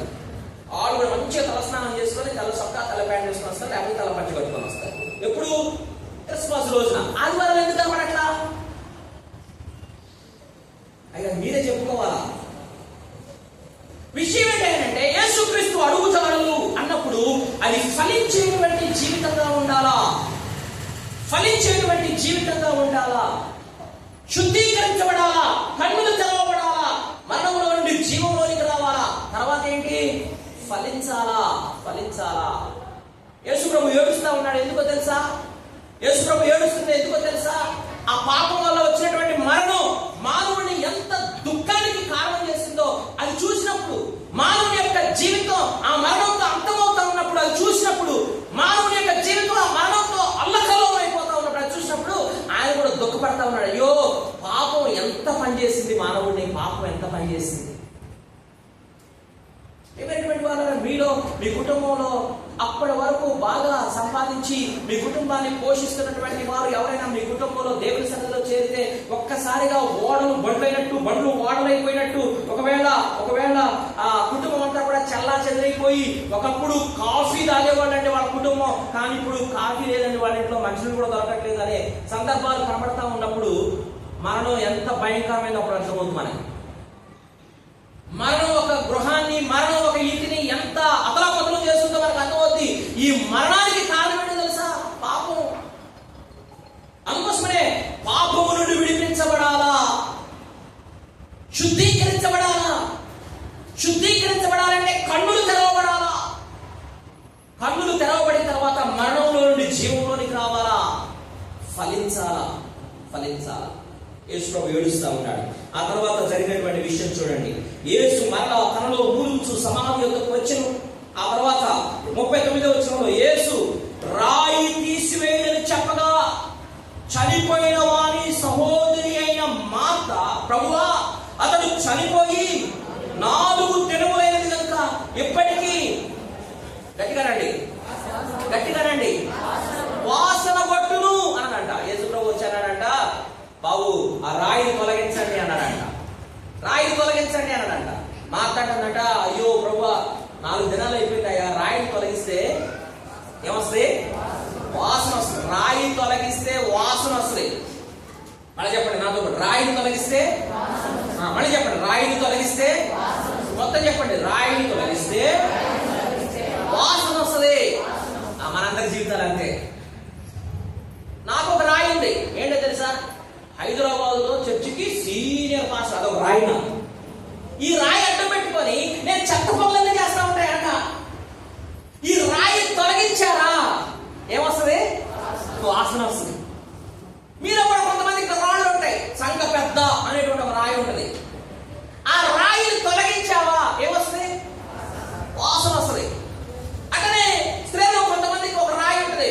ఆమె అసలు బైబిల్ చదవడం రాదు గారండి, ప్రార్థన మాత్రం అసలు ఏమన్నా చేస్తాడు. అది ఒక రాయి. ఆ రాయిని తొలగించావా ఏమొస్తుంది? రాళ్ళు పెట్టుకున్నాం మనం అందరం కూడా. ఒక్కొక్క రాయి పెట్టుకున్నాను. నేను పాస్టరు అని రాయి పెట్టుకున్నా, కానీ లోపలంతా కూడా ఏముంది? కుళ్ళు, కంపు. అమ్మ నువ్వేమనుకోవాలి, నీకు గురించి కూడా మాట చెప్తాను, నీ గురించి కాదు. ఎప్పుడు వచ్చినా కానండి అసలు ఎంత మంచిదంటే ఆమె దూసుకొని పోయి ముందే కూర్చోండి. ఇదేంటి? రాయి. ఈ రాయి తొలగిస్తే ఏమొస్తుంది? కంపు వస్తుంది. మా అత్తమ్మ భలే మాట చెప్పింది, అయ్యా రాయిని తొలగిస్తే కంపు వస్తుంది అయ్యా. మనలో చాలా మందికి ఇంకో రాళ్ళు ఉంటాయి. ఏంటో తెలుసా? క్రిస్మస్ వస్తే సంఘంలో ఆ కుటుంబం అండి ఎంత లేదన్నా కానీ 10,000 ఇస్తుందండి క్రిస్మస్కి. అది రాయి. ఆ రాయి అడ్డం పెట్టుకొని ఇక నువ్వు పాస్టర్ గారికి చాలా మంచోళ్ళలా కనపడతా ఉంటావు, మంచిదానిలా కనపడతా ఉంటావు. ఒకవేళ రాయి తొలగిస్తే కంపు. మన జీవితాల్లో కూడా మీరు ఏ రాళ్ళు అడ్డు పెట్టుకున్నారో నాకు తెలియదు.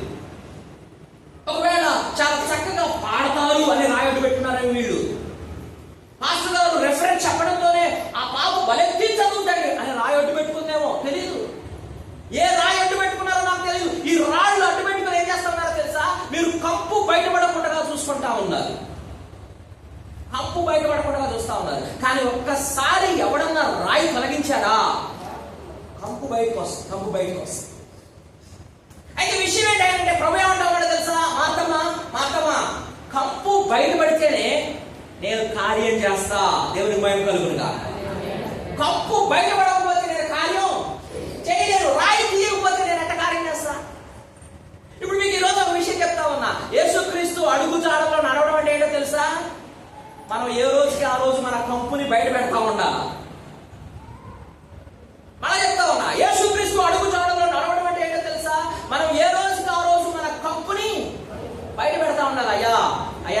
అయ్యా పాపినయ్యా, అయ్యా ఇదిగో మా ఆయన గురించి తప్పు మాట్లాడానయ్యా, అయ్యా పలానా పరాయి పురుషుడిని చూసి తప్పుగా ఆలోచించానయ్యా, పలానా స్త్రీని చూసి తప్పుగా ఆలోచించానయ్యా, ఇదిగో అయ్యా నా మరదలతో చతుర్లాడానయ్యా, ఇదిగో నేను అక్కడ సినిమాకి వెళ్ళానయ్యా, అల్లరితో కూడినటువంటి ఆటపాటలో నేను కూడా ఉన్నానయ్యా, ఇదిగో ఆ అమ్మాయిని చూసి అసూయపడ్డానయ్యా, ఈ అబ్బాయిని చూసి అసూయపడ్డానయ్యా, ఇదిగో ఎట్లా మాట్లాడుకున్నావయ్యా అని నువ్వు ఎప్పటికప్పుడు నీ కంపును బయట వేసుకోవడమే యేసుక్రీస్తు అడుగుజాడలో. నువ్వు కంపును బయట వేసుకోకుండా లోపల పెట్టుకున్నావు అనుకో, కుళ్ళి కంచనే చివరికి కొన్ని రోజుల తర్వాత రాయి తీస్తే కంపు ఉంటుందా? 4 రోజుల తర్వాత రాయి తీస్తే కంపు ఉంటుందా అంటే మాట్లాడమా. ఒకవేళ రాయి తీయలేదు, 4 రోజులు ఉంచారు, 2 నెలలు ఉంచారు, 3 నెలలు ఉంచారు, 6 నెలల తర్వాత రాయి తీశారు, కంపు ఉంటుందా అండి?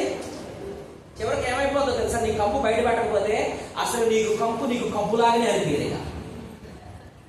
అంటే నువ్వు చేసేటువంటి పాపం నీకు పాపంలాగా అనిపించదు.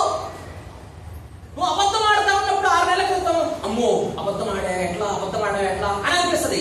కానీ అట్లనే అబద్ధం ఆడి 6 నెలల తర్వాత ఏమవుతుందో తెలుసా? నువ్వు అబద్ధం ఆడటంలో టీచర్ అయిపోతావు. అంటే చాలా చక్కగా ఇట్లా అతికినట్టే అబద్ధం ఆడతావు అన్నమాట. 6 నెలల తర్వాత కంపు రావు. ఇది కంపు అని నీకు తెలియదుగా. దాంతో జరిగేది ఏంటో తెలుసా? యేసుక్రీస్తు యొక్క కార్యం నీలో జరగదు. ఎప్పుడైతే రాళ్ళు తొలగించుకొని ఎప్పటికప్పుడు రోజు దేవుని సన్నిధిలో నీ కంపును బయట పెట్టుకుంటావో, నీ కుళ్ళును బయట పెట్టుకుంటావో, నీ గుండెను పారవేసుకొని అయ్యా నాలో తప్పు జరిగిందని నువ్వు ప్రార్థన చేస్తావో, నీ కంపును ఆయనకి చూపించడానికి, నీ కంపు బయటకు రావడానికి నువ్వు ఎప్పుడైతే కూరుకుంటావో అప్పుడు ఆయన కార్యం చేస్తాడు. ఆ తర్వాత చూడండి,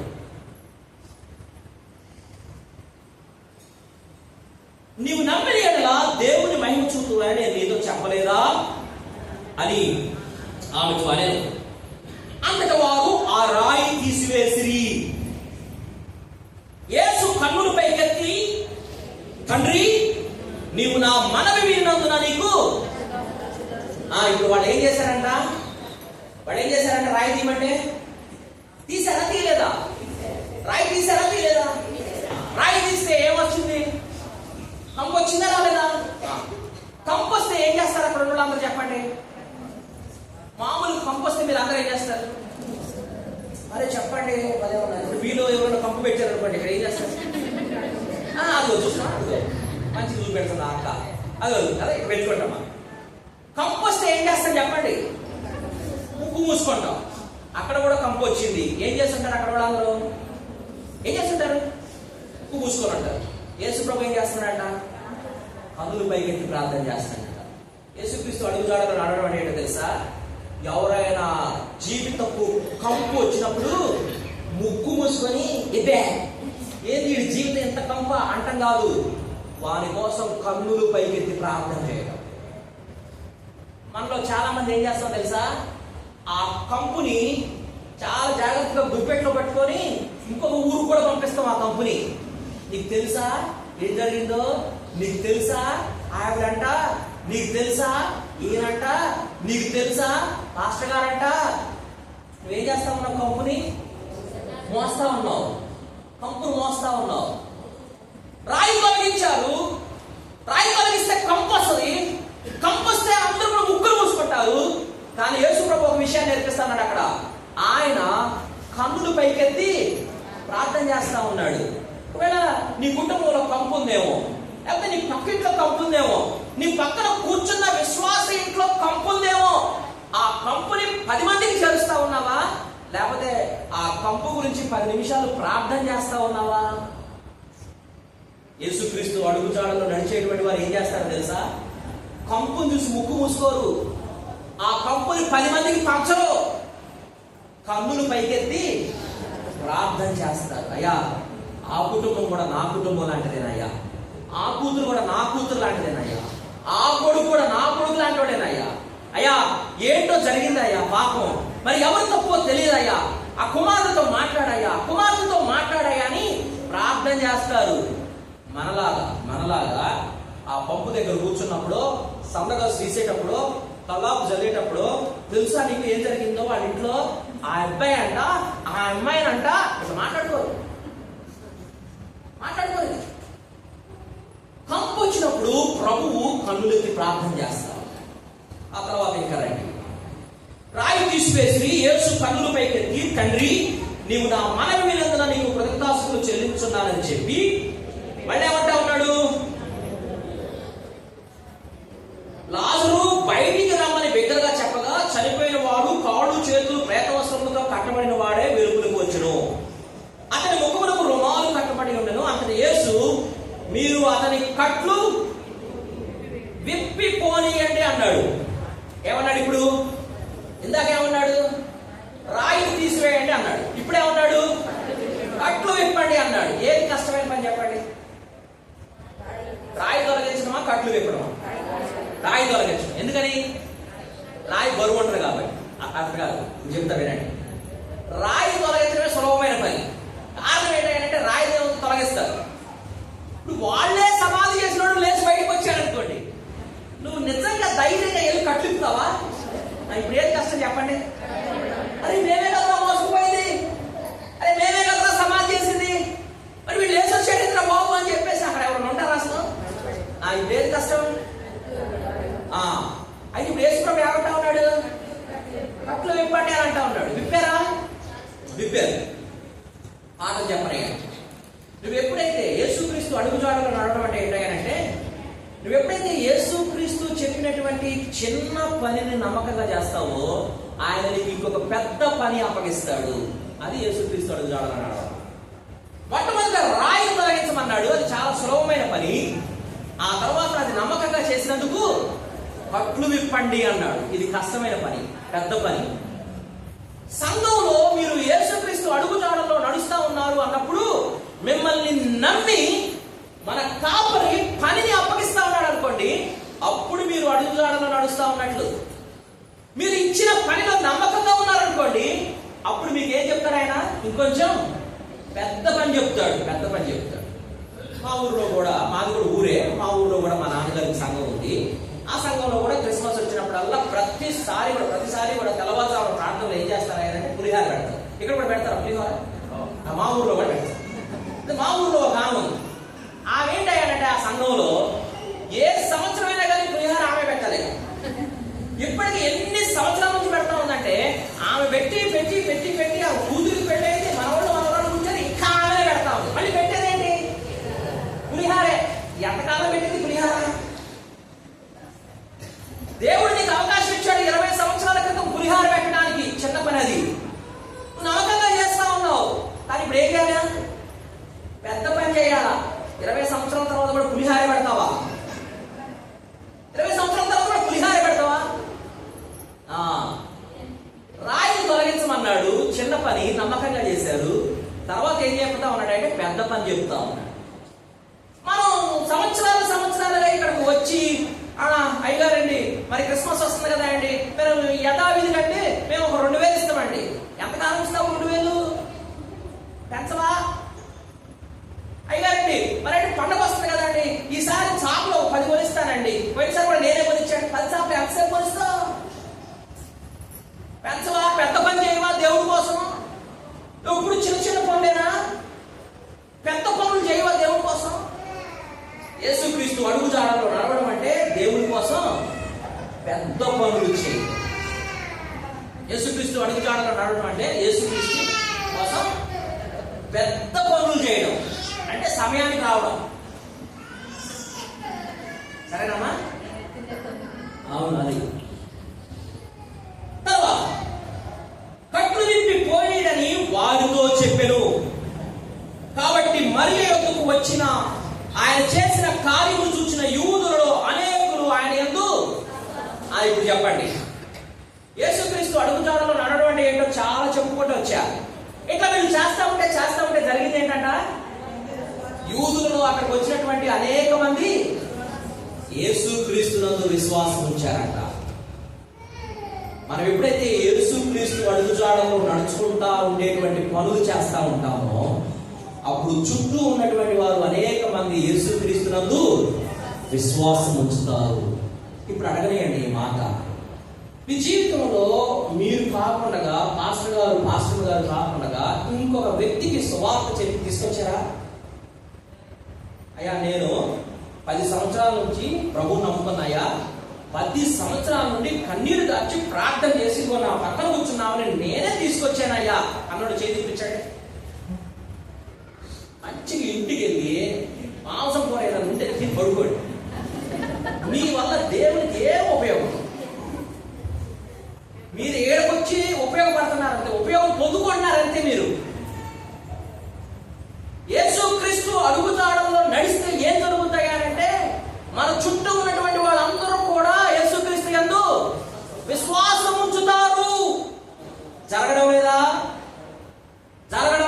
10 సంవత్సరాలు, 20 సంవత్సరాలు, 30 సంవత్సరాలు ఏంటో ఇక నువ్వు లేకపోతే ప్రభువు దుఃఖపడతాడనో, ప్రభు అలుగుతాడనో, మంచిగా వచ్చి బైబిల్ తిట్ట తెరిచి ముసుకేసుకొని కూర్చొని స్తోత్రం అంటుందనే మధ్యలో పాస్టర్ గారు దేవుని మహిమ కలుగుగా అంటుందనే ఆమేన్ అంటే దానివల్ల ఏం లేదు. నీ జీవితం, నీ ప్రార్థన, నీ విశ్వాసం, నీ పనులు, నీ మాటలు, నీ ప్రవర్తన ఇంకొక వ్యక్తిని 20 సంవత్సరాలు ఒక్కరిని కూడా తీసుకురాలినా? ఒక్కరిని.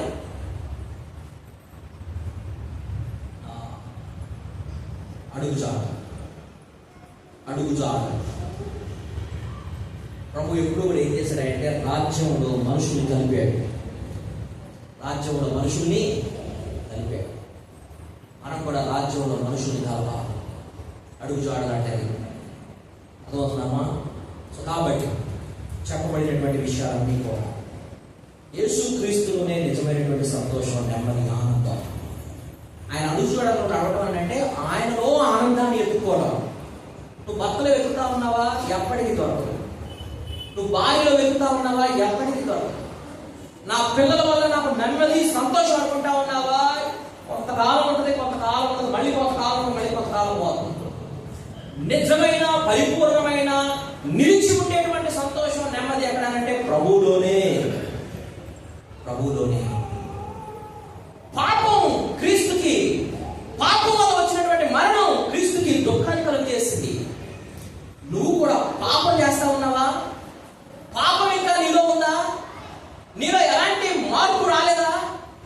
దుఃఖం కలుగజేస్తావు. చాలా సందర్భాల్లో కాళ్ళ దగ్గర బయట ఉంటే అమ్మమ్మ అని చెప్పేసి ఇట్లా అద్దుకుంటా ఉంటావు. దానివల్ల దేవుడు ఏమో సంతోషపడ్డాడు. నా బిడ్డ ఎంత భయం ఉంది బైబిల్ అదే కదా. ఆ బైబిల్లో ఉన్న విషయం నీ జీవితంలో జరగకపోతే ఆయన కన్నీళ్లు అదే పాదాల మీద కాలుస్తాడు. నీ పాదాలు నువ్వు అడ్డుకున్నదో ఉపయోగం లేదు. ఆ బైబిల్లో ఉన్న విషయాన్ని జీవితంలో జరగకపోతే అదే పరిశుద్ధాత్ముడు దుఃఖపడతాడని రాశాడు. ఆ కన్నీళ్లు నీ పాదాల మీద పడతాయా? చలనం ఉందా? మారాలి అనేటువంటి ఆశ ఉందా? సనుగుడు గొలుగుడు ఇంకా ఉందా నీ జీవితంలో? సనుగుడు గొలుగుడు ఇంకా ఉందా నీ జీవితంలో? సనుగుడు గొలుగుడు సంఘంలో ఇంకో చోట ఎక్కడ ఉంటుందో తెలుసా? భోజనాల దగ్గర ఉంటుంది. నాకు అది పడలేదు, నాకు ఇది పడలేదు, అది రాలేదు, నాకు ఇది రాలేదు. సనుగుడు గొలుగుడు ఇంకా ఉంటే యేసుక్రీస్తు అడుగుజాడలో నడుస్తున్న వారం కాదు మనం. ప్రభు అంటా ఉన్నాడు, రాయిని తొలగించండి. అయ్యా కంపు వస్తాయా? కంపు వస్తేనే నేను కార్యం చేస్తా. కంపు దాచిపెట్టుకుంటే నేను కార్యం చేయలేదు. కంపు బయట పెట్టుకుంటున్నావా? దాచుకుంటున్నావా? కంపు దాచుకుంటే ఏమవుతుందో తెలుసా? ఇందాక చెప్పాను కదా, కొంతకాలానికి ఆ కంపు నీకు కంపులాగా అనిపిస్తుంది. అప్పుడు ఇంపైపోతుంది. 6 నెలలు స్నానం చేయలేదు అనుకోండి, ఇక జీవితాంతం స్నానం చెప్పినా వాడికి వాసన అనిపించదు. వాడి కంపు బయట పెడితేనే, ప్రభు దగ్గర నీ కంపు బయట పెట్టుకుంటేనే ఆయన కార్యం చేయగలుగుతాడు. రాడు పెట్టుకున్నావా? అడ్డు ప్రార్థనా పరులండి, ముందు వస్తుందండి, బాగా వచ్చిన చదువుతండి, భలే పాటలు పాడుతుందండి, క్రిస్మస్ కండి, అది ఇస్తుందండి, ఇది ఇస్తుందండి. ఆయన ఏదున్నా లేకపోయినండి ఖచ్చితంగా ఆ పర్టికులర్ టైం వస్తాడండి. ఇవన్నీ రాళ్ళు. ఈ రాళ్ళు అడ్డు పెట్టుకొని దాని వెనక ఒకవేళ కంపుందేమో రాళ్ళు తీయండి. కంపు బయటకు వస్తే ప్రభువు కార్యం చేస్తాడు. కంపు బయటకు వస్తే అక్కడ ఉన్నటువంటి అందరూ కూడా ముక్కు మూసుకున్నారు. ప్రభువు కన్నులెత్తి ప్రార్థన చేస్తా ఉన్నాడు. యేసుక్రీస్తు అడుగుజాడలో ఉన్నటువంటి వాడు ఏం చేస్తారు తెలుసా? ఎవరికి కంపు అయినా బయటపడితే, నీ పక్కింటి ఆమె కంపు బయటపడితే, నీ పక్కింటి ఆయన కంపు బయటపడితే ప్రార్థన చేయాలి. అంతేగాని కంపు బయట పెట్టడం కాదు, ముక్కు మూసుకోవడం కాదు. రాయిని తొలగించండి అన్నాడు, కట్లు విప్పండి అన్నాడు. రాయిని తొలగించడం చిన్న పని, కట్లు విప్పడం పెద్ద పని. నువ్వు రాయిని తొలగించమని చెప్పినప్పుడు నమ్మకంగా చిన్న పని చేస్తే నువ్వు ఇంకా పెద్ద పనులు చేయడానికి దేవుడు పిలుస్తాడు. సంవత్సరాలు చిన్న పనులు చేయడానికి కాదు నువ్వు ఇక్కడ ఉంది. సంవత్సరాలు చిన్న పనులు చేయడానికి కాదు. లాజరు బయటికి రమ్మన్నాడు, కట్లు విప్పి పోనీయండి అన్నాడు. కట్లు వేసుకునేగా సమాధిలో నుండి లేచి వచ్చింది. నడవగలిగాడా? నడవలేదా? మరి అట్లా నడవగలిగినప్పుడు ఆయన లాజరు పో అనొచ్చుగా. ఆల్రెడీ నడిచి వచ్చాడు కదా సమాధిలో నుండి కొంత దూరం. పో వెళ్ళు అనొచ్చుగా. అన్నా ఈ కట్లు ఎప్పండిరా అన్నాడు. ఎందుకంటే బతికొచ్చినటువంటి వాడు మళ్ళీ సచ్చిన వస్త్రాలతో నడవకూడదు. బతికొచ్చినటువంటి వాడు, నువ్వు చెప్పుకుంటున్నావు కదా నన్ను బతికించాడయ్యా దేవుడు, నన్ను రక్షించాడయ్యా దేవుడు అని. మరి రక్షించినప్పుడు, బతికించినప్పుడు మళ్ళీ సచ్చినోడి మాటలు ఎందుకు వస్తా ఉన్నాయి? సచ్చినోడి ప్రవర్తన ఎందుకు వస్తా ఉంది? రాకూడదు. బ్రతికొచ్చినటువంటి వాడు బ్రతకడానికి తిరగాల. యేసుక్రీస్తు కోసం మరలా చచ్చిపోవడానికి తిరగాల. లాజరు బతికిన తర్వాత ఏమనుకున్నారు తెలుసా? యేసుక్రీస్తుతో పాటు లాజరును కూడా చంపుదాం అనుకున్నారు.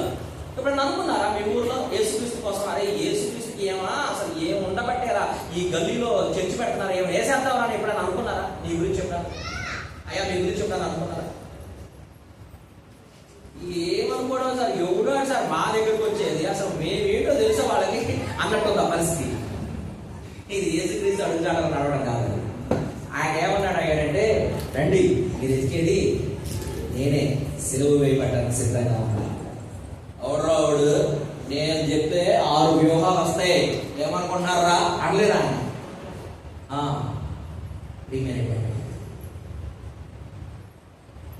యేసుక్రీస్తు అడుగుజాడలో మనం నడుస్తా ఉంటే మన చుట్టూ ఉన్నటువంటి వారు ఆయన యందు విశ్వాసం ఉంచుతారు. ఇప్పటివరకు ఒక్కళ్ళు కూడా సువార్త చెప్పి ప్రార్థన చేసి కన్నీరు కాచి ఇక్కడికి తీసుకురాలేదా? ఎక్కడ నుండైనా ప్రార్థన చేయండి, కన్నీరు కారండి. ఒక వ్యక్తి పేరు రాసుకోండి, ఒక వ్యక్తిని అనుకోండి మనసు మనసులో ఇదిగో మా పిన్ని, ఇదిగో మా అత్త, ఇదిగో మా మామయ్య, ఇదిగో మా బాబాయ్, ఇదిగో మా అన్న, ఇదిగో మా మా మా ఇది అని అనుకొని ఆ వ్యక్తి గురించి కన్నీరు కాచి ప్రార్థన చేయండి. అయ్యా రక్షించాయ్యా, రక్షించాయ్యా, రక్షించాయ్యా. తీసుకురండి తెలుసు. యేసుక్రీస్తు అడుగుజాడలో నడిచేటువంటి వ్యక్తి యొక్క జీవితం ఎలా ఉండాలి, దేవుడు అలా ఉన్నప్పుడు అందరినీ జీవించి ఆశీర్వదించగల ప్రార్థన చేస్తున్న పాస్టర్ ప్రార్థన చేస్తారు.